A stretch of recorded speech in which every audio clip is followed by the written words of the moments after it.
a lot of us overspend on the holidays. Tom Stockett from Cleveland Wealth is here. And Tom, during our 5 and 6 o'clock hour, we talked about, and I talked to you earlier with the story that we did, we talked about making sure you do your returns. We talked about making sure you redeem your rewards on your credit card. All important stuff. And those gift cards, we also talked about using those because they're all resources. But what a lot of people now are looking at is credit card bills. So we want to talk about how do you attack that, especially if you have multiple cards.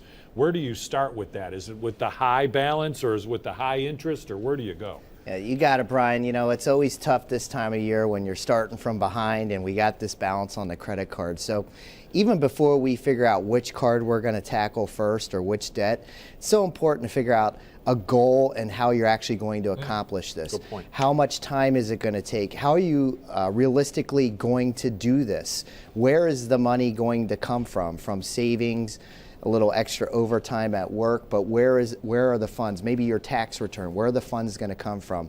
And once you put that pen to paper, come up with a realistic plan and goal, and then we come up with a couple strategies how to tackle this debt, okay? And I kind of look at two different strategies here.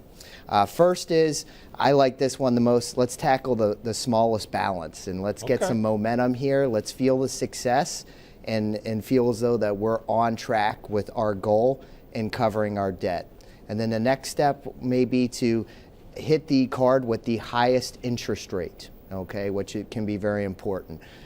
In the meantime, you got to remember to make sure you're covering all the minimum balances on all of the cards so you're not getting hit with any excessive interest charges or fees. Yeah, and because some people, you know, obviously you don't want to have any credit card debt. That's not realistic for a lot of people, and that's why we're talking about it here. You know, you could have a couple of, you know, maybe there's a Kohl's and a Target and a Dillard's, and then you've got just your regular Visas. So that's how you end up with 4 different.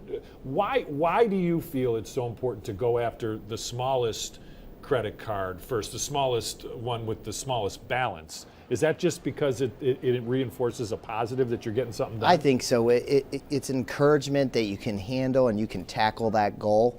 Let's get success out of the gate. And that's kind of why I said on the front end, you got to come up with this game plan, put pen to paper, make it a realistic goal, figure out where the money's coming from, and what time frame you can do this on. And at the same time, if you can do that with your savings as well, so that next year we don't get right back into this hole and be in a disadvantage at the beginning of the year. Everybody's situation is different, and I know every time I come and talk to you, you emphasize the saving. But it's so hard at this time of the year when you've got the debt that you're trying to repay back.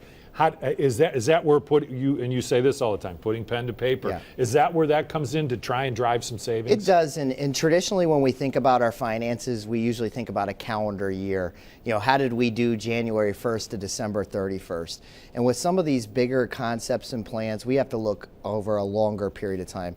Maybe it's a 3-year, a 5-year plan, and how am I going to turn my situation around, pay down my debt, get onto a savings plan so that every year I'm starting out on a positive note and saving instead of figuring out how to pay back my debts. All right, Tom, thank you so much. Great advice, as always. Tom Stockett from Cleveland Wealth. Thanks, Tom. We'll be right back.